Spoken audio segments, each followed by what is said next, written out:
ਖਬਰਾਂ ਦੇ ਬੁਲੇਟਿਨ ਦੇ ਸਪਾਂਸਰ ਨੇ ਰੀਅਲਟਰ ਗੁਰਜਿੰਦਰ ਸਿੰਘ ਰੰਧਾਵਾ। ਹਰ ਤਰ੍ਹਾਂ ਦੀ ਪ੍ਰਾਪਰਟੀ ਖਰੀਦਣ ਤੇ ਵੇਚਣ ਲਈ ਤੁਸੀਂ ਕਾਲ ਕਰ ਸਕਦੇ ਹੋ।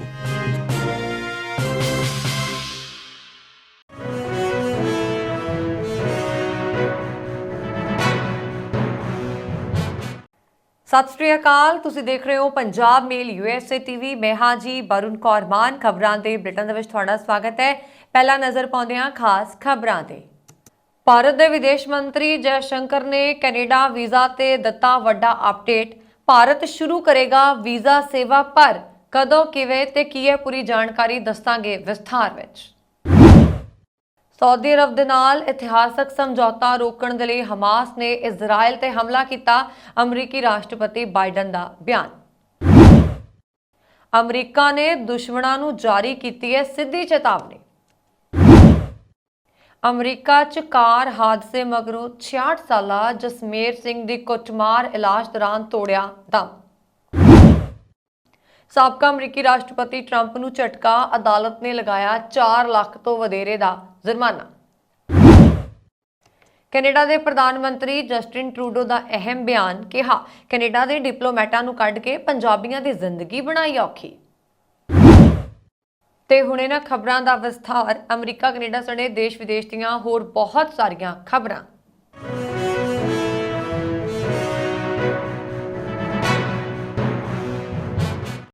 भारत के विदेश मंत्री एस जयशंकर ने कहा है कि जे भारत कनेडा च अपने डिप्लोमैटां की सुरक्षा ते तरक्की देखता है तो वह जल्द ही कैनेडियंस के लिए वीज़ा सेवा शुरू कर सकता है। उन्होंने कहा कि भारत राही वीज़ा सेवा कुछ हफ्तियां लई अस्थाई तौर पर बंद कर दी गई सी। इसका मुख्य कारण कनेडा विच भारतीय डिप्लोमैटां की सुरक्षा नूं लैके चिंता सी। कनेडा डिप्लोमैटां लई सुरक्षित माहौल प्रदान नहीं कर सकिया, जो वियना कन्वेंशन की उलंघना है। भारत और कनेडा के रिश्ते काफ़ी तनावपूर्ण हो गए ने। इसका कारण जिहड़ा है खालिस्तानी समर्थक हरदीप सिंह निज्जर का कतल है, जिसका कनेडा ने भारत ते दोष लगाया सी। कनेडा ने भारत के चोटी के डिप्लोमैटां नूं भी ओटावा छड्डण दे लई कहा है। भारत ने शुरू विच निज्जर के कतल विच किसी भी तरह की शमूलीयत तो इनकार किया सी। इस तो बाद जवाबी कार्रवाई करदिआं कनेडियन डिप्लोमैटां नूं नवीं दिल्ली छड्डण दा हुक्म दिता गया। इस तो इलावा कनेडियन नागरिक लई वीज़ा सेवा भी बंद कर दी गई। जयशंकर ने कहा कि जे असीं कनेडा विच अपने डिप्लोमैटां की सुरक्षा च प्रगति देखते हैं तो असीं वीज़ा सेवा शुरू करन ते विचार करांगे। मैनूं उम्मीद है कि बहुत जल्दी होना चाहिए। उन्होंने कहा कि कुछ हफ्ते पहला भारत ने कैनेडा विच वीज़ा जारी करन दी प्रक्रिया नूं रोक दिता सी। इसका कारण यह सीगा कि काम ते जाण समय साडे डिप्लोमैटां लई अजिहा करना सुरक्षित नहीं सी। उन्हां दी सुरक्षा नूं ध्यान च रखते हुए सानूं वीज़ा सेवा नूं अस्थाई तौर ते बंद करना पिया। विदेश मंत्री ने आस प्रगटाई है कि सुरक्षा स्थिति सुधरेगी। उन्होंने कहा कि जेकर सुरक्षा च सुधार हुंदा है तो डिप्लोमैटां लई भरोसे नाल काम करना संभव होएगा। डिप्लोमैटां दी सुरक्षा नूं यकीनी बनाउणा वियना कन्वेंशन का सब तो बुनियादी पहलू है। जयशंकर ने कहा कि इस समय कनेडा विच अजिहियां कई चुनौतियां ने जिस कारण साडे लोग सुरक्षित नहीं। साडे डिप्लोमैटां दी सुरक्षा भी खतरे च है। डिप्लोमैटां दी सुरक्षा विच तरक्की हुंदे ही वीज़ा सेवा शुरू होएगी। 41 कनेडियन डिप्लोमैट हाल ही विच भारत छड्ड चुके ने। उसनूं नवीं दिल्ली छड्डण दा हुक्म दिता गया। इस बारे गलबात करदिआं विदेश मंत्री ने कहा कि वियना कन्वेंशन राही डिप्लोमैटां की गिणती विच बराबरी एक ढुकवां अंतरराष्ट्रीय नियम है। उन्होंने दस्सिया कि सारा मामला इस तरह का है कि एक देश विच किन्ने डिप्लोमैट होने चाहिए ने। एक प्रणाली है जो दोवां देशों ते लागू हुंदी है। असीं कनेडा नूं गिणती बराबर रखण दे लई कहा क्योंकि उन्हां दे अधिकारी दखल दे रहे सी। अमरीकी राष्ट्रपति जो बाइडन ने कहा कि सऊदी अरब दे नाल इजराइल दे संबंध सुखावे बनन तो रोकण दे लई हमास ने यहूदी मुल्क ते हमला किया है। उन्होंने इस गल दा खदशा एक प्रोग्राम के दौरान जताया। जेरूशलम अते रियाद दे संबंध पिछले कुछ समय तो सुधर रहे अते बाइडन दोवें मुल्कां नूं एकजुट करन च सहायता कर रहे ने। भारत विच होए G20 सिखर सम्मेलन के दौरान ਸਮੁੰਦਰੀ ਲਾਂਘੇ ਦਾ ਐਲਾਨ ਕੀਤਾ ਗਿਆ ਸੀ, ਜਿਸ ਵਿੱਚ ਸਾਊਦੀ ਅਰਬ ਸਮੇਤ ਹੋਰ ਮੁਲਕ ਵੀ ਸ਼ਾਮਲ ਨੇ। ਇਜ਼ਰਾਈਲੀ ਪ੍ਰਧਾਨ ਮੰਤਰੀ ਬੈਂਜਾਮਿਨ ਨੇਤਨਯਾਹੂ ਨੇ ਸਤੰਬਰ ਦੇ ਵਿੱਚ ਸੰਯੁਕਤ ਰਾਸ਼ਟਰ ਮਹਾਸਭਾ ਦੌਰਾਨ ਬਾਈਡਨ ਨਾਲ ਮੁਲਾਕਾਤ ਕਰਕੇ ਕਿਹਾ ਸੀਗਾ ਕਿ ਉਹਨਾਂ ਦੀ ਅਗਵਾਈ ਹੇਠ ਇਜ਼ਰਾਈਲ ਅਤੇ ਸਾਊਦੀ ਅਰਬ ਵਿਚਕਾਰ ਇਤਿਹਾਸਕ ਸ਼ਾਂਤੀ ਸਮਝੌਤਾ ਹੋ ਸਕਦਾ ਹੈ। ਜ਼ਿਕਰਯੋਗ ਹੈ ਕਿ ਇਜ਼ਰਾਈਲ ਦਾ ਅਰਬ ਅਤੇ ਮੁਸਲਿਮ ਮੁਲਕਾਂ ਵੱਲੋਂ ਲਗਾਤਾਰ ਵਿਰੋਧ ਕੀਤਾ ਜਾ ਰਿਹਾ ਹੈ। ਅਮਰੀਕਾ ਨੇ ਇਜ਼ਰਾਈਲ ਹਮਾਸ ਸੰਘਰਸ਼ ਦੇ ਵਿਚਕਾਰ ਆਪਣੇ ਦੁਸ਼ਮਣਾਂ ਨੂੰ ਸਿੱਧੀ ਚੇਤਾਵਨੀ ਜਾਰੀ ਕੀਤੀ ਹੈ। ਅਮਰੀਕਾ ਦੇ ਵਿਦੇਸ਼ ਮੰਤਰੀ ਐਂਟਨੀ ਬਲਿੰਕਨ ਅਤੇ ਰੱਖਿਆ ਸਕੱਤਰ ਲਾਇਡ ਆਸਟਨ ਨੇ ਕਿਹਾ ਕਿ ਇਹ ਨਿਸ਼ਚਿਤ ਹੈ ਕਿ ਈਰਾਨ ਆਪਣੀਆਂ ਅਸਿੱਧੀਆਂ ਸ਼ਕਤੀਆਂ ਰਾਹੀਂ ਇਜ਼ਰਾਈਲ ਅਤੇ ਹਮਾਸ ਵਿਚਾਲੇ ਯੁੱਧ ਭੜਕਾਉਣਾ ਜਾਰੀ ਰੱਖੇਗਾ। ਹਾਲਾਂਕਿ ਉਹਨਾਂ ਨੇ ਚੇਤਾਵਨੀ ਜਾਰੀ ਕਰਦੇ ਹੋਏ ਕਿਹਾ ਕਿ ਜੇਕਰ ਇਸ ਦੌਰਾਨ ਕਿਸੇ ਵੀ ਅਮਰੀਕੀ ਸੈਨਿਕ ਨੂੰ ਨਿਸ਼ਾਨਾ ਬਣਾਇਆ ਜਾਂਦਾ ਹੈ ਤਾਂ ਜੋ ਬਾਈਡਨ ਪ੍ਰਸ਼ਾਸਨ ਦੁਸ਼ਮਣਾਂ ਦੇ ਨਾਲ ਨਜਿੱਠਣ ਦੇ ਲਈ ਪੂਰੀ ਤਰ੍ਹਾਂ ਤਿਆਰ ਹੈ। ਵਿਦੇਸ਼ ਮੰਤਰੀ ਬਲਿੰਕਨ ਨੇ ਕਿਹਾ, ਅਸੀਂ ਅਜਿਹਾ ਬਿਲਕੁਲ ਨਹੀਂ ਚਾਹੁੰਦੇ ਅਤੇ ਨਾ ਹੀ ਅਸੀਂ ਇਸ ਦੀ ਉਮੀਦ ਕਰਦੇ ਹਾਂ। ਅਸੀਂ ਆਪਣੀਆਂ ਫੌਜਾਂ ਅਤੇ ਫੌਜੀ ਬਲਾਂ ਨੂੰ ਨਿਸ਼ਾਨਾ ਬਣਦੇ ਨਹੀਂ ਦੇਖਣਾ ਚਾਹੁੰਦੇ, ਪਰ ਜੇਕਰ ਅਜਿਹਾ ਹੁੰਦਾ ਹੈ ਤਾਂ ਅਸੀਂ ਅਗਲੀ ਕਾਰਵਾਈ ਕਰਨ ਦੇ ਲਈ ਤਿਆਰ ਹਾਂ। ਆਪਣੀ ਗੱਲ ਨੂੰ ਦੁਹਰਾਉਂਦੇ ਹੋਏ ਅਮਰੀਕੀ ਰੱਖਿਆ ਮੰਤਰੀ ਨੇ ਕਿਹਾ ਕਿ ਅਸੀਂ ਆਪਣੀ ਫੌਜੀ ਬਲਾਂ ਅਤੇ ਲੋਕਾਂ ਤੇ ਸੰਘਰਸ਼ ਅਤੇ ਹਮਲਿਆਂ ਦੇ ਵਧਣ ਦੀ ਸੰਭਾਵਨਾ ਨੂੰ ਵੀ ਦੇਖ ਰਹੇ ਹਾਂ, ਪਰ ਅਮਰੀਕਾ ਨੂੰ ਆਪਣੀ ਰੱਖਿਆ ਕਰਨ ਦਾ ਪੂਰਾ ਅਧਿਕਾਰ ਹੈ ਅਤੇ ਅਸੀਂ ਆਪਣੀ ਸੁਰੱਖਿਆ ਲਈ ਕਾਰਵਾਈ ਕਰਨ ਤੋਂ ਪਿੱਛੇ ਨਹੀਂ ਹਟਾਂਗੇ। ਅਮਰੀਕੀ ਵਿਦੇਸ਼ ਮੰਤਰੀ ਨੇ ਕਿਹਾ ਕਿ ਕੋਈ ਵੀ ਇਜ਼ਰਾਈਲ ਹਮਾਸ ਸੰਘਰਸ਼ ਦਰਮਿਆਨ ਦੂਜੇ ਜਾਂ ਤੀਜੇ ਮੋਰਚੇ ਨੂੰ ਬਣਦੇ ਨਹੀਂ ਦੇਖਣਾ ਚਾਹੁੰਦਾ। ਹਾਲਾਂਕਿ ਈਰਾਨ ਦੇ ਗੁਪਤ ਸਹਿਯੋਗੀ ਸਾਡੀ ਫੌਜ ਨੂੰ ਨਿਸ਼ਾਨਾ ਬਣਾ ਸਕਦੇ ਨੇ, ਇਸ ਲਈ ਅਸੀਂ ਉਹ ਕਦਮ ਚੁੱਕ ਰਹੇ ਹਾਂ ਤਾਂ ਜੋ ਅਸੀਂ ਆਪਣੇ ਲੋਕਾਂ ਦੀ ਸੁਰੱਖਿਆ ਕਰ ਸਕੀਏ ਅਤੇ ਹਮਲੇਵਾਰਾਂ ਨੂੰ ਨਿਰਣਾਇਕ ਪੱਧਰ ਤੇ ਜਵਾਬ ਦੇ ਸਕੀਏ। ਨਿਊਯਾਰਕ ਸ਼ਹਿਰ ਵਿੱਚ ਇੱਕ ਕਾਰ ਹਾਦਸੇ ਤੋਂ ਬਾਅਦ 30 ਸਾਲਾ ਵਿਅਕਤੀ ਵੱਲੋਂ ਵਾਰ-ਵਾਰ ਮੁੱਕਾ ਮਾਰਨ ਕਾਰਨ ਇੱਕ ਬਜ਼ੁਰਗ ਸਿੱਖ ਵਿਅਕਤੀ ਦੇ ਸਿਰ ਵਿੱਚ ਸੱਟ ਲੱਗ ਗਈ ਅਤੇ ਉਹਨਾਂ ਦੀ ਮੌਤ ਹੋ ਚੁੱਕੀ ਹੈ। ਇੱਕ ਮੀਡੀਆ ਰਿਪੋਰਟ ਦੇ ਵਿੱਚ ਇਸ ਚੀਜ਼ ਦੀ ਜਾਣਕਾਰੀ ਦਿੱਤੀ ਗਈ ਹੈ। ਜਸਮੇਰ ਸਿੰਘ ਨੂੰ ਗੰਭੀਰ ਹਾਲਤ ਵਿੱਚ ਕੁਈਨਜ਼ ਦੇ ਜ਼ਮਾਇਕਾ ਹਸਪਤਾਲ ਦੇ ਮੈਡੀਕਲ ਸੈਂਟਰ ਵਿੱਚ ਲਿਜਾਇਆ ਗਿਆ, ਜਿੱਥੇ 19 ਅਕਤੂਬਰ ਨੂੰ ਹਮਲੇ ਤੋਂ ਇੱਕ ਦਿਨ ਬਾਅਦ ਉਹਨਾਂ ਦੀ ਦਿਮਾਗੀ ਸੱਟ ਕਾਰਨ ਮੌਤ ਹੋ ਗਈ। ਨਿਊਯਾਰਕ ਅਦਾਲਤ ਡੇਲੀ ਨਿਊਜ਼ ਦੇ ਮੁਤਾਬਕ ਗਿਲਬਰਟ ਆਕਸਟਨ ਨੂੰ 20 ਅਕਤੂਬਰ ਨੂੰ ਗ੍ਰਿਫਤਾਰ ਵੀ ਕੀਤਾ ਗਿਆ ਸੀ ਅਤੇ ਉਸ ਤੇ ਹੋਰ ਛੋਟੇ ਦੋਸ਼ਾਂ ਦੇ ਨਾਲ-ਨਾਲ ਕਤਲ ਅਤੇ ਹਮਲੇ ਦੇ ਦੋਸ਼ ਲਗਾਏ ਗਏ ਸੀ। ਪੁਲਿਸ ਨੇ ਦੱਸਿਆ ਕਿ ਸਿੰਘ ਅਤੇ ਆਕਸਟਨ 19 ਅਕਤੂਬਰ ਨੂੰ ਦੁਪਹਿਰ 12 ਵਜੇ ਦੇ ਕਰੀਬ ਕੇਵ ਗਾਰਡਨ ਵਿੱਚ ਹਿਲਸਾਈਡ ਐਵਨਿਊ ਨੇੜੇ ਵੈਨ ਵਿਕ ਐਕਸਪ੍ਰੇਵੇ ਤੇ ਟਕਰਾ ਗਏ ਅਤੇ ਦੋਵਾਂ ਕਾਰਾਂ ਤੇ ਡੈਂਟ ਅਤੇ ਸਕ੍ਰੈਚ ਆ ਗਏ। ਸਰਕਾਰੀ ਵਕੀਲਾਂ ਨੇ ਗਵਾਹਾਂ ਦੇ ਹਵਾਲੇ ਨਾਲ ਕਿਹਾ ਕਿ ਉਹਨਾਂ ਨੇ ਇੱਕ ਵਿਅਕਤੀ ਨੂੰ ਪੁਲਿਸ ਨਹੀਂ ਕਹਿੰਦੇ ਸੁਣਿਆ ਜਦੋਂ ਸਿੰਘ ਨੇ 911 ਤੇ ਕਾਲ ਕੀਤੀ ਅਤੇ ਉਹਨਾਂ ਨੇ ਆਕਸਟਨ ਨੂੰ ਸਿੰਘ ਦੇ ਹੱਥੋਂ ਫੋਨ ਖੋਂਦੇ ਹੋਏ ਦੇਖਿਆ। ਡੇਲੀ ਨਿਊਜ਼ ਦੇ ਮੁਤਾਬਕ ਸਿੰਘ ਕਾਰ ਤੋਂ ਬਾਹਰ ਨਿਕਲੇ ਅਤੇ ਆਪਣਾ ਫੋਨ ਵਾਪਸ ਲੈਣ ਦੀ ਕੋਸ਼ਿਸ਼ ਵਿੱਚ ਆਕਸਟਨ ਦਾ ਪਿੱਛਾ ਕੀਤਾ। ਗਵਾਹਾਂ ਦੇ ਮੁਤਾਬਕ ਜਦੋਂ ਸਿੰਘ ਆਪਣਾ ਫੋਨ ਵਾਪਸ ਲੈਣ ਤੋਂ ਬਾਅਦ ਆਪਣੀ ਕਾਰ ਵੱਲ ਵਾਪਸ ਜਾ ਰਹੇ ਸੀ ਤਾਂ ਉਸਨੇ ਉਹਨਾਂ ਦੇ ਸਿਰ ਅਤੇ ਚਿਹਰੇ ਤੇ 3 ਵਾਰ ਮੁੱਕਾ ਮਾਰਿਆ, ਜਿਸ ਨਾਲ ਜਸਮੇਰ ਸਿੰਘ ਜ਼ਮੀਨ ਤੇ ਡਿੱਗ ਗਏ ਅਤੇ ਉਹਨਾਂ ਦੇ ਸਿਰ ਤੇ ਸੱਟ ਲੱਗ ਗਈ, ਜਦੋਂ ਕਿ ਆਕਸਟਨ ਆਪਣੇ ਫੋਰਡ ਮਸਟੈਂਗ ਵਿੱਚ ਬੈਠ ਕੇ ਚਲਾ ਗਿਆ। ਪੁਲਿਸ ਨੇ ਆਕਸਟਨ ਨੂੰ ਹਾਦਸੇ ਵਾਲੀ ਥਾਂ ਤੋਂ ਲਗਭਗ 2 ਮੀਲ ਦੀ ਦੂਰੀ ਤੇ ਗ੍ਰਿਫਤਾਰ ਕੀਤਾ ਅਤੇ ਪਾਇਆ ਕਿ ਉਸਦੇ ਕੋਲ ਇੱਕ ਮੁਅੱਤਲ ਡਰਾਈਵਰ ਲਾਇਸੈਂਸ ਸੀ ਅਤੇ ਉਸਦੀ ਅਲਬਾਮਾ ਲਾਇਸੈਂਸ ਪਲੇਟ ਉਸਦੀ ਨਿਊਯਾਰਕ ਰਜਿਸਟ੍ਰੇਸ਼ਨ ਨਾਲ ਮੇਲ ਨਹੀਂ ਖਾਂਦੀ ਸੀ। 21 ਅਕਤੂਬਰ ਨੂੰ ਕੁਈਨਜ਼ ਵਿੱਚ ਇੱਕ ਮੁਕੱਦਮੇ ਤੋਂ ਬਾਅਦ ਆਕਸਟਨ ਨੂੰ ਬਿਨਾਂ ਜ਼ਮਾਨਤ ਦੇ ਹਿਰਾਸਤ ਵਿੱਚ ਰੱਖਿਆ ਗਿਆ ਹੈ। ਇਸ ਘਟਨਾ ਤੇ ਪ੍ਰਤੀਕਿਰਿਆ ਦਿੰਦੇ ਹੋਏ ਨਿਊਯਾਰਕ ਦੇ ਮੇਅਰ ਐਰਿਕ ਨੇ ਐਤਵਾਰ ਨੂੰ ਕਿਹਾ ਕਿ ਉਹ ਘਟਨਾ ਤੋਂ ਬਾਅਦ ਭਾਈਚਾਰੇ ਦੀਆਂ ਜ਼ਰੂਰਤਾਂ ਤੇ ਚਰਚਾ ਕਰਨ ਦੇ ਲਈ ਇਸ ਹਫ਼ਤੇ ਸਿੱਖ ਨੇਤਾਵਾਂ ਦੇ ਨਾਲ ਮੁਲਾਕਾਤ ਕਰਨਗੇ। ਸਾਬਕਾ ਅਮਰੀਕੀ ਰਾਸ਼ਟਰਪਤੀ ਡੋਨਾਲਡ ਟਰੰਪ ਨੂੰ ਨਿਊਯਾਰਕ ਵਿੱਚ ਸਿਵਲ ਧੋਖਾਧੜੀ ਦੇ ਇੱਕ ਮਾਮਲੇ ਵਿੱਚ ਬੀਤੇ ਦਿਨ ਅਦਾਲਤ ਦੇ ਇੱਕ ਪ੍ਰਮੁੱਖ ਕਰਮਚਾਰੀ ਦੀਆਂ ਅਪਮਾਨਜਨਕ ਸੋਸ਼ਲ ਮੀਡੀਆ ਪੋਸਟਾਂ ਲਈ 5000 ਅਮਰੀਕੀ ਡਾਲਰ ਦਾ ਜੁਰਮਾਨਾ ਲਗਾਇਆ ਗਿਆ। ਅਮਰੀਕਾ ਦੇ ਸਾਬਕਾ ਰਾਸ਼ਟਰਪਤੀ ਡੋਨਾਲਡ ਟਰੰਪ ਅਦਾਲਤ ਦੀ ਮਾਣਹਾਨੀ ਦੀ ਕਾਰਵਾਈ ਤੋਂ ਬਚ ਗਏ ਨੇ।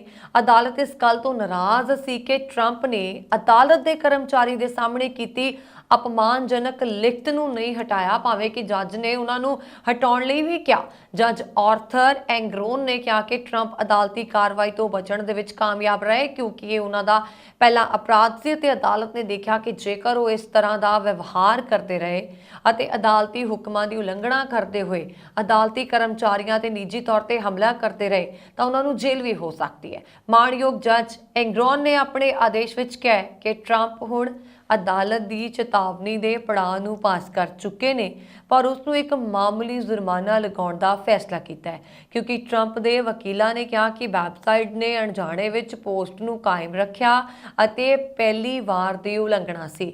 ਐਂਗਰੋਨ ਨੇ ਪਹਿਲਾਂ ਕਿਹਾ ਸੀਗਾ ਕਿ ਵੈਬਸਾਈਟ ਤੋਂ ਪੋਸਟ ਨੂੰ ਮਿਟਾਉਣ ਦੇ ਲਈ ਅਸਫਲਤਾ 3 ਅਕਤੂਬਰ ਦੇ ਅਦਾਲਤੀ ਆਦੇਸ਼ ਦੀ ਉਲੰਘਣਾ ਕੀਤੀ ਸੀ, ਜਿਸ ਵਿੱਚ ਟਰੰਪ ਨੂੰ ਉਹਨਾਂ ਦੀ ਅਪਮਾਨਜਨਕ ਭਾਸ਼ਾ ਨਾਲ ਦੇ ਨਾਲ ਹਟਾਉਣ ਦੀ ਮੰਗ ਵੀ ਕੀਤੀ ਗਈ ਸੀ। ਟਰੰਪ ਦੇ ਵਕੀਲ ਕ੍ਰਿਸਟੋਫਰ ਕਿਸਨੇ ਵੈਬਸਾਈਟ ਤੇ ਉਹਨਾਂ ਦੀਆਂ ਸੋਸ਼ਲ ਮੀਡੀਆ ਪੋਸਟਾਂ ਨੂੰ ਨਾ ਮਿਟਾਉਣ ਦੇ ਲਈ ਟਰੰਪ ਦੀ ਰਾਸ਼ਟਰਪਤੀ ਮੁਹਿੰਮ ਦੇ ਵਿਰੁੱਧ ਕੰਮ ਕਰ ਰਹੀ ਵਿਸ਼ਾਲ ਮਸ਼ੀਨਰੀ ਨੂੰ ਵੀ ਜ਼ਿੰਮੇਵਾਰ ਠਹਿਰਾਇਆ ਤੇ ਉਸਨੇ ਇਸ ਨੂੰ ਅਣਜਾਣੇ ਵਿੱਚ ਕੀਤੀ ਕਾਰਵਾਈ ਦੱਸਿਆ। ਕੈਨੇਡਾ ਦੇ ਪ੍ਰਧਾਨ ਮੰਤਰੀ ਜਸਟਿਨ ਟਰੂਡੋ ਨੇ ਸ਼ੁੱਕਰਵਾਰ ਨੂੰ ਕਿਹਾ ਕਿ 41 ਕੈਨੇਡੀਆਈ ਡਿਪਲੋਮੈਟਾਂ ਦੀ ਡਿਪਲੋਮੇਸੀ ਛੋਟ ਰੱਦ ਕਰਕੇ ਭਾਰਤ ਸਰਕਾਰ ਭਾਰਤ ਅਤੇ ਕੈਨੇਡਾ ਵਿੱਚ ਲੱਖਾਂ ਲੋਕਾਂ ਦੇ ਲਈ ਜ਼ਿੰਦਗੀ ਨੂੰ ਆਮ ਤੌਰ ਤੇ ਜਾਰੀ ਰੱਖਣਾ ਬੇਭਰੋਸਗੀ ਤੌਰ ਤੇ ਔਖਾ ਬਣਾ ਰਹੀ ਹੈ ਅਤੇ ਉਹ ਕੂਟਨੀਤੀ ਦੇ ਬਹੁਤ ਹੀ ਬੁਨਿਆਦੀ ਸਿਧਾਂਤਾਂ ਦੀ ਉਲੰਘਣਾ ਕਰ ਰਹੀ ਹੈ। ਉਹਨਾਂ ਨੇ ਕਿਹਾ ਕਿ ਅਜਿਹਾ ਹੈ ਜਿਸ ਵਿੱਚ ਉਹਨਾਂ ਲੱਖਾਂ ਕੈਨੇਡੀਆਈ ਲੋਕਾਂ ਦੀ ਭਲਾਈ ਅਤੇ ਖੁਸ਼ੀ ਲਈ ਬਹੁਤ ਚਿੰਤਿਤ ਹਾਂ ਕਿਉਂਕਿ ਜਿਨ੍ਹਾਂ ਦੀ ਉਤਪਤੀ ਭਾਰਤੀ ਉਪਮਹਾਦੀਪ ਵਿੱਚ ਹੋਈ ਹੈ ਉਹਨਾਂ ਦਾ ਸੰਕੇਤ ਖਾਸ ਕਰਕੇ ਕੈਨੇਡਾ ਵਿੱਚ ਵਸੇ ਲੱਖਾਂ ਪੰਜਾਬੀਆਂ ਵੱਲ ਹੈ। ਬਰੈਂਪਟਨ ਵਿੱਚ ਇੱਕ ਟੈਲੀਵਿਜ਼ਨ ਪ੍ਰੈਸ ਕਾਨਫਰੰਸ ਦੇ ਵਿੱਚ ਟਰੂਡੋ ਨੇ ਕਿਹਾ ਕਿ ਕੈਨੇਡੀਆਈ ਡਿਪਲੋਮੈਟਾਂ ਤੇ ਭਾਰਤ ਸਰਕਾਰ ਦੀ ਕਾਰਵਾਈ ਨਾਲ ਵਿਸ਼ਵ ਦੇ ਸਾਰੇ ਦੇਸ਼ਾਂ ਨੂੰ ਬੜਾ ਚਿੰਤਿਤ ਹੋਣਾ ਚਾਹੀਦਾ ਹੈ।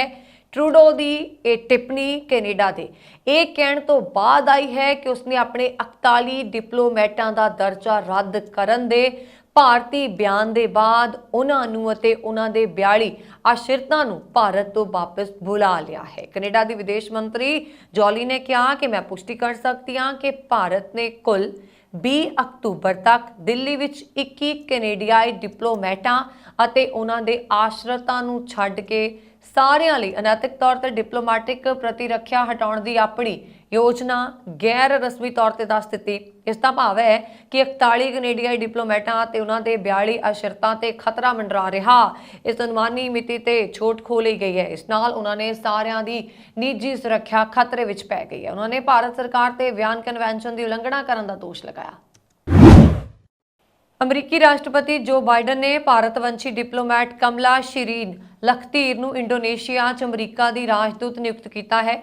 ਵਾਈਟ ਹਾਊਸ ਨੇ ਕਿਹਾ ਕਿ ਕਮਲਾ ਨੇ ਕਰੀਬ 30 ਸਾਲਾਂ ਤੱਕ ਵਿਦੇਸ਼ ਵਿਭਾਗ ਵਿੱਚ ਸੇਵਾ ਨਿਭਾਈ ਹੈ। ਉਹ ਸੀਨੀਅਰ ਵਿਦੇਸ਼ ਸੇਵਾ ਮੰਤਰੀ ਸਲਾਹਕਾਰ ਵਰਗ ਦੀ ਮੈਂਬਰ ਹੈ। ਹਾਲ ਹੀ 'ਚ ਉਹ ਵਿਦੇਸ਼ ਵਿਭਾਗ ਦੀ ਐਗਜ਼ੀਕਿਊਟਿਵ ਸੈਕਟਰੀ ਸੀ। ਕਮਲਾ ਦੇ ਪਿਤਾ ਨੂਰ 1940 ਦੇ ਦਹਾਕੇ 'ਚ ਬੰਬਈ ਤੋਂ ਕੈਲੀਫੋਰਨੀਆ ਯੂਨੀਵਰਸਿਟੀ ਬਰਕਲੇ 'ਚ ਪੜ੍ਹਾਈ ਕਰਨ ਆਏ ਸੀ। ਹਾਰਵਰਡ ਤੋਂ ਗ੍ਰੈਜੂਏਸ਼ਨ ਤੇ ਨੈਸ਼ਨਲ ਵਾਰ ਕਾਲਜ ਤੋਂ MS ਕਮਲਾ 2017 ਤੋਂ 2021 ਤੱਕ ਮਲੇਸ਼ੀਆ 'ਚ ਰਾਜਦੂਤ ਰਹੀ। ਇਸ ਤੋਂ ਪਹਿਲਾਂ 2009 ਤੋਂ 2011 ਤੱਕ ਉੱਤਰੀ ਆਇਰਲੈਂਡ ਦੇ ਬੇਲਫਾਸਟ ਵਿੱਚ ਅਮਰੀਕੀ ਮਹਾਵਣਜ ਦੂਤ ਵਜੋਂ ਉਹਨਾਂ ਨੇ ਕੰਮ ਕੀਤਾ। 1991 ਵਿੱਚ ਵਿਦੇਸ਼ ਸੇਵਾ 'ਚ ਆਈ ਕਮਲਾ ਨੇ ਮਰੀਨ ਟਾਈਮ ਦੱਖਣੀ ਪੂਰਬੀ ਏਸ਼ੀਆਈ ਮਾਮਲਿਆਂ ਦੇ ਦਫ਼ਤਰ ਦੇ ਨਿਰਦੇਸ਼ਕ ਵਜੋਂ ਕੰਮ ਕੀਤਾ। ਇਸ ਵਿੱਚ ਇੰਡੋਨੇਸ਼ੀਆ ਦੇ ਨਾਲ ਅਮਰੀਕੀ ਸੰਬੰਧਾਂ ਦੀ ਜ਼ਿੰਮੇਵਾਰੀ ਵੀ ਸ਼ਾਮਲ ਹੈ। ਫਿਲੀਪੀਨ ਦੇ ਅਧਿਕਾਰੀਆਂ ਨੇ ਕਿਹਾ ਕਿ ਇੱਕ ਚੀਨੀ ਤੱਟ ਰੱਖਿਅਕ ਫੋਰਸ ਦੇ ਇੱਕ ਜਹਾਜ਼ ਅਤੇ ਉਸਦੇ ਇੱਕ ਮਿਲੀਸ਼ੀਆ ਬੇੜੇ ਨੇ ਐਤਵਾਰ ਨੂੰ ਦੱਖਣੀ ਚੀਨ ਸਾਗਰ 'ਚ ਇੱਕ ਵਿਵਾਦਤ ਤੱਟ ਤੇ ਉਸਦੇ ਤੱਟ ਰੱਖਿਅਕ ਜਹਾਜ਼ ਅਤੇ ਫੌਜ ਵੱਲੋਂ ਸੰਚਾਲਿਤ ਇੱਕ ਸਪਲਾਈ ਕਿਸ਼ਤੀ ਨੂੰ ਦੋ ਵੱਖੋ-ਵੱਖ ਘਟਨਾਵਾਂ 'ਚ ਟੱਕਰ ਮਾਰ ਦਿੱਤੀ। ਫਿਲੀਪੀਨ ਨੇ ਚੀਨ ਦੇ ਇੱਕ ਕਾਰੇ ਨੂੰ ਖਤਰਨਾਕ, ਗੈਰ ਜ਼ਿੰਮੇਵਾਰਾਨਾ ਅਤੇ ਨਾਜਾਇਜ਼ ਦੱਸਿਆ ਹੈ। ਅਧਿਕਾਰੀਆਂ ਨੇ ਸੈਕੰਡ ਥੋਮਸ ਸਮੁੰਦਰੀ ਕੰਢੇ ਤੇ ਵਾਪਰੀਆਂ ਇਹਨਾਂ ਘਟਨਾਵਾਂ 'ਚ ਕਿਸੇ ਜਾਨੀ ਨੁਕਸਾਨ ਦੀ ਜਾਣਕਾਰੀ ਨਹੀਂ ਦਿੱਤੀ ਹੈ। ਫਿਲੀਪੀਨ ਦੀ ਲੰਬੇ ਸਮੇਂ ਤੋਂ ਸੰਧੀ ਸਹਿਯੋਗੀ ਅਮਰੀਕਾ ਨੇ ਇਹਨਾਂ ਘਟਨਾਵਾਂ ਦੀ ਨਿੰਦਾ ਕੀਤੀ ਹੈ, ਜਦਕਿ ਫਿਲੀਪੀਨ ਸਰਕਾਰ ਨੇ ਵੀ ਨਿੰਦਾ ਕਰਦਿਆਂ ਇਸ ਨੂੰ ਮਨੀਲਾ ਦੀ ਸੰਪ੍ਰਭੁਤਾ ਦੀ ਉਲੰਘਣਾ ਦੱਸਿਆ ਹੈ। ਚੀਨੀ ਤੱਟ ਰੱਖਿਅਕ ਨੇ ਕਿਹਾ ਕਿ ਫਿਲੀਪੀਨ ਦੇ ਜਹਾਜ਼ਾਂ ਨੇ ਵਾਰ-ਵਾਰ ਰੇਡੀਓ ਚੇਤਾਵਨੀਆਂ ਦੇ ਬਾਵਜੂਦ ਬਗੈਰ ਇਜਾਜ਼ਤ ਤੋਂ ਚੀਨੀ ਜਲ ਖੇਤਰ 'ਚ ਦਾਖਲਾ ਲਿਆ, ਜਿਸ ਕਾਰਨ ਉਹਨਾਂ ਲਈ ਉਸਦੇ ਜਹਾਜ਼ ਨੂੰ ਰੋਕਣ ਦੇ ਲਈ ਮਜਬੂਰ ਹੋਣਾ ਪਿਆ। ਚੀਨ ਨੇ ਵਿਵਾਦ ਲਈ ਫਿਲੀਪੀਨ ਦੇ ਜਹਾਜ਼ਾਂ ਨੂੰ ਦੋਸ਼ੀ ਠਹਿਰਾਇਆ। ਚੀਨੀ ਤੱਟ ਰੱਖਿਅਕ ਨੇ ਆਪਣੀ ਵੈਬਸਾਈਟ ਤੇ ਇੱਕ ਬਿਆਨ 'ਚ ਕਿਹਾ, ਫਿਲੀਪੀਨ ਧਿਰ ਦਾ ਵਿਹਾਰ ਸਮੁੰਦਰ 'ਚ ਵਿਵਾਦ ਤੋਂ ਬਚਣ ਦੇ ਕੌਮਾਂਤਰੀ ਨਿਯਮਾਂ ਦਾ ਗੰਭੀਰ ਉਲੰਘਣਾ ਕਰਦਾ ਹੈ ਅਤੇ ਸਾਡੇ ਜਹਾਜ਼ਾਂ ਦੀ ਸੁਰੱਖਿਆ ਨੂੰ ਖਤਰੇ 'ਚ ਪਾਉਂਦਾ ਹੈ।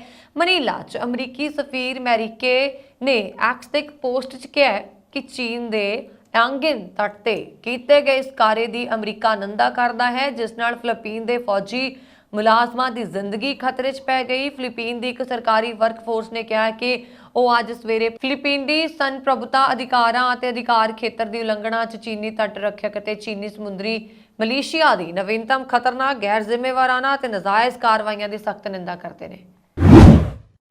ਅਮਰੀਕਾ ਵਿੱਚ ਹੁਣ ਹਜ਼ਾਰਾਂ ਲੋਕ ਕਾਰਾਂ ਵਿੱਚ ਰਹਿ ਰਹੇ ਨੇ, ਨਾ ਹੀ ਉਹਨਾਂ ਕੋਲ ਘਰ ਨੇ ਅਤੇ ਨਾ ਹੀ ਉਹ ਕਿਰਾਇਆ ਦੇ ਸਕਦੇ ਨੇ। ਜੇਕਰ ਉਹ ਕਿਰਾਇਆ ਦਿੰਦੇ ਵੀ ਨੇ ਤਾਂ ਵੀ ਕੋਈ ਉਹਨਾਂ ਨੂੰ ਕਿਰਾਏ ਤੇ ਮਕਾਨ ਦੇਣ ਦੇ ਲਈ ਤਿਆਰ ਨਹੀਂ ਹੈ। ਕਾਰਨ ਉਹਨਾਂ ਦਾ ਕਰਜ਼ਾ ਹੈ। ਉਹ ਕਰਜ਼ ਦੇ ਵਿੱਚ ਇੰਨੇ ਡੂੰਘੇ ਨੇ ਕਿ ਉਹਨਾਂ ਦੇ ਕ੍ਰੈਡਿਟ ਸਕੋਰ ਵਿਗੜ ਗਏ ਨੇ, ਇਸ ਲਈ ਉਹਨਾਂ ਨੂੰ ਘਰ ਨਹੀਂ ਮਿਲ ਰਿਹਾ। ਅਮਰੀਕਾ ਦੀ 49 ਸਾਲਾ crystal audit Washington state department of social and health services ਨਾਲ ਸੋਸ਼ਲ ਵਰਕਰ ਹੈ। ਹਰ ਸਾਲ ਉਸ ਨੂੰ ਕਰੀਬ 60 ਲੱਖ ਰੁਪਏ ਦੀ ਤਨਖਾਹ ਮਿਲਦੀ ਹੈ। ਉਸ ਦੀ 26 ਸਾਲਾ ਬੇਟੀ ਵੀ ਹੈ, ਕੰਪਨੀ 'ਚ ਕੰਮ ਕਰਦੀ ਹੈ। ਕਰਜ਼ੇ ਕਾਰਨ ਦੋਵੇਂ ਬੇਘਰ ਹੋ ਗਈਆਂ ਨੇ, ਆਪਣੀ ਕਾਰ ਵਿੱਚ ਗੁਜ਼ਾਰਾ ਕਰ ਰਹੀਆਂ ਨੇ ਔਰ ਇਹ ਲਗਾਤਾਰ ਇੱਕ ਦੀ ਨਹੀਂ ਕਈ ਲੋਕਾਂ ਦੀ ਜਿਹੜੀ ਕਹਾਣੀ ਹੈ ਲਗਾਤਾਰ ਉਹ ਸਾਹਮਣੇ ਆ ਰਹੀ ਹੈ। ਬਹੁਤ ਸਾਰੇ ਲੋਕ ਅਮਰੀਕਾ 'ਚ ਇਸ ਚੀਜ਼ ਤੋਂ ਅੱਜ-ਕੱਲ ਗੁਜ਼ਰਨ ਲੱਗੇ ਨੇ। ਕਿਰਾਏ ਤੇ ਸਮਾਨ ਰੱਖਿਆ ਜਾਂਦਾ ਹੈ। ਇਹਨਾਂ ਲੋਕਾਂ ਲਈ ਦੇਸ਼ ਭਰ ਵਿੱਚ ਪਾਰਕਿੰਗ ਲਾਟ ਬਣਾਏ ਗਏ ਨੇ, ਜਿੱਥੇ ਉਹ 1 ਮਹੀਨੇ ਦਾ ਕਿਰਾਇਆ ਦੇ ਕੇ ਕਾਰ ਪਾਰਕ ਕਰਦੇ ਨੇ ਅਤੇ ਉੱਥੇ ਰਹਿ ਸਕਦੇ ਨੇ।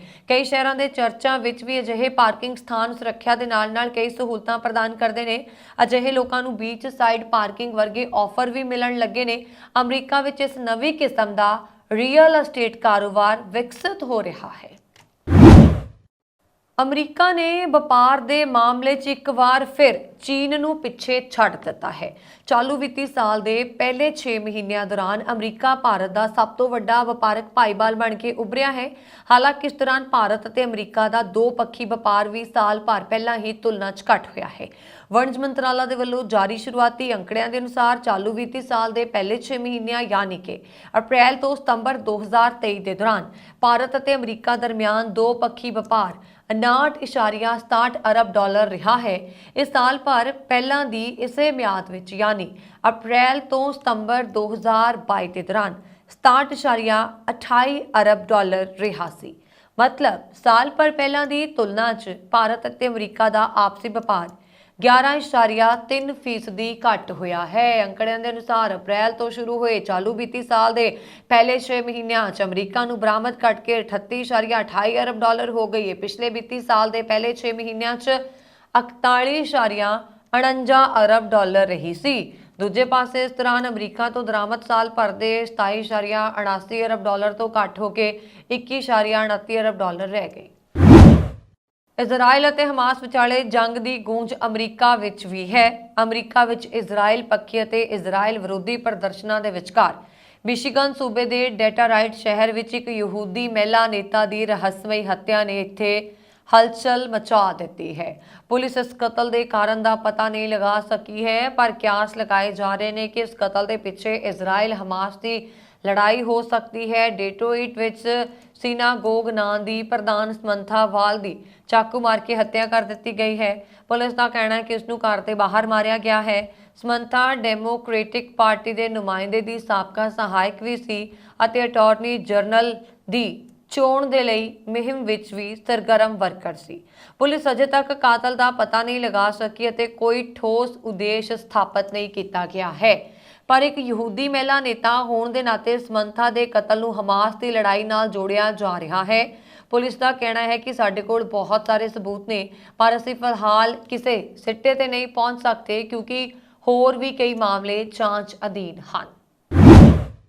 ਟੋਰਾਂਟੋ ਤੇ GTHA ਲਈ ਪਾਲਾ ਵਧਣ ਸੰਬੰਧੀ ਐਡਵਾਈਜ਼ਰੀ ਜਾਰੀ ਕੀਤੀ ਗਈ ਹੈ। Environment and climate change Canada ਦਾ ਕਹਿਣਾ ਹੈ ਕਿ ਐਤਵਾਰ ਰਾਤ ਤੇ ਸੋਮਵਾਰ ਸਵੇਰ ਨੂੰ ਕੋਰਾ ਜੰਮਣ ਦੀ ਸੰਭਾਵਨਾ ਸੀ ਕਿਉਂਕਿ ਰਾਤ ਸਮੇਂ ਪਾਰਾ ਕਾਫੀ ਡਿੱਗ ਸਕਦਾ ਸੀ।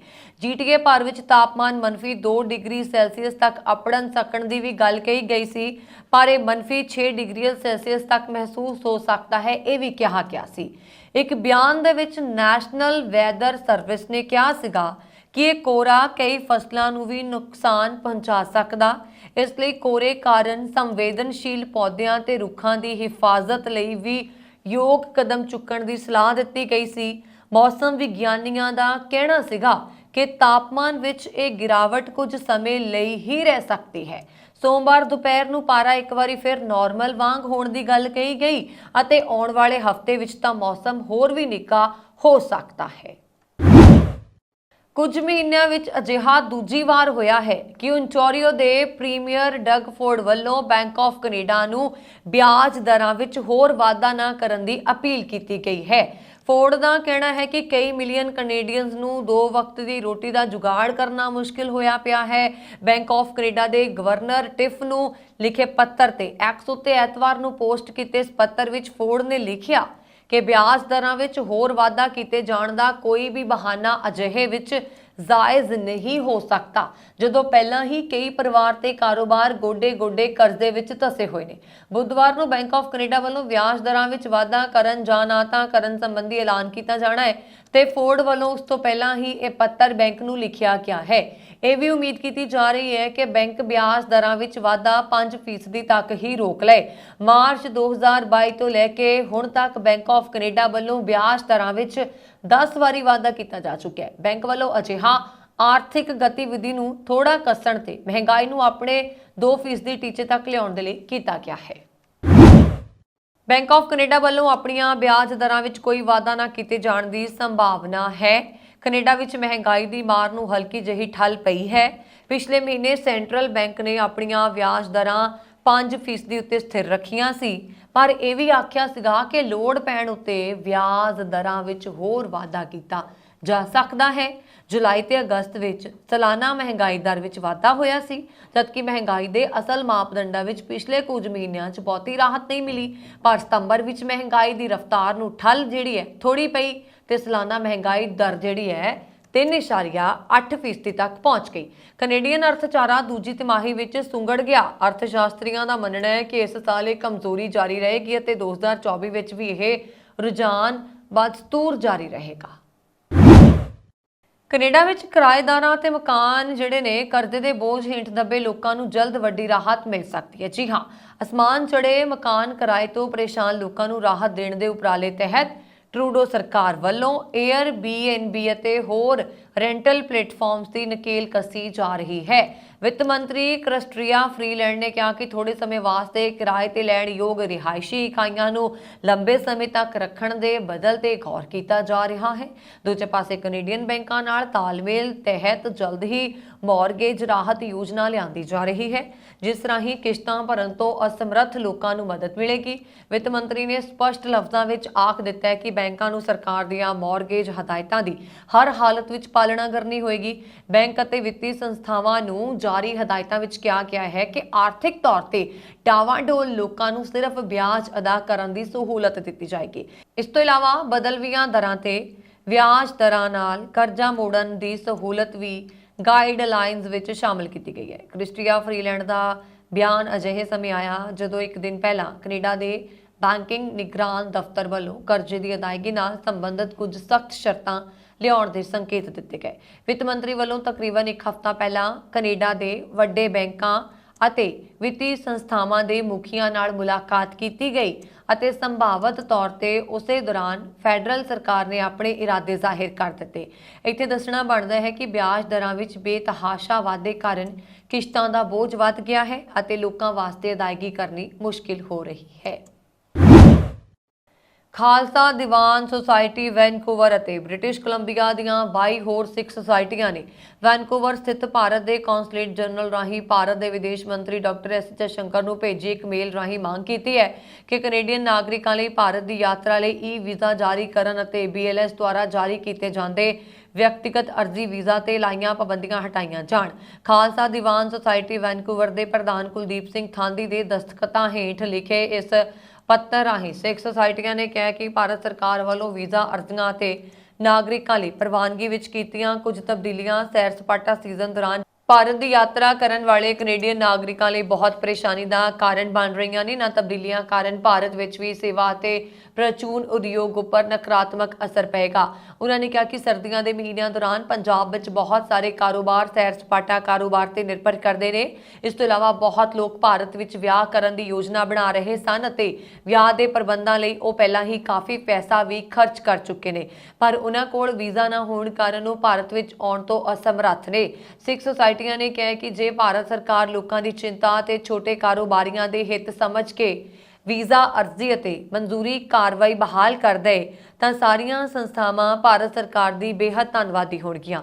ਇਹ ਅਪੀਲ ਕਰਨ ਵਾਲੀਆਂ ਸਿੱਖ ਸੁਸਾਇਟੀਆਂ ਵਿੱਚ Khalsa Diwan Society Vancouver, Akali Singh Sikh Society Vancouver, Khalsa Diwan Society Abbotsford, Gurdwara Sahib Brookside Surrey, Sri Guru Ravidas Sabha Burnaby, Gurdwara Nanak Niwas Richmond, Khalsa Diwan Society York Centre Surrey, Bear Creek Hall Gurdwara Surrey, Guru Gobind Singh Temple Prince George, Guru Nanak Sikh Temple Williams Lake, Cariboo Gursikh Temple Quesnel, Vancouver Island Sikh Cultural Society Duncan ਅਤੇ ਹੋਰ ਵੀ ਕਈ ਦੇ ਨਾਮ ਸ਼ਾਮਲ ਨੇ। ਇਹ ਸਨ ਹੁਣ ਤੱਕ ਦੀਆਂ ਖਬਰਾਂ। ਮੈਨੂੰ ਵਰੁਣ ਕੌਰ ਮਾਨ ਨੂੰ ਦਿਓ ਆਗਿਆ। ਹੋਰ ਖਬਰਾਂ ਦੇ ਲਈ ਸਾਡਾ YouTube ਚੈਨਲ ਪੰਜਾਬ ਮੇਲ USA TV ਜ਼ਰੂਰ ਸਬਸਕ੍ਰਾਈਬ ਕਰੋ ਜੀ। ਸ਼ੁਕਰੀਆ। ਸਤਿ ਸ਼੍ਰੀ ਅਕਾਲ।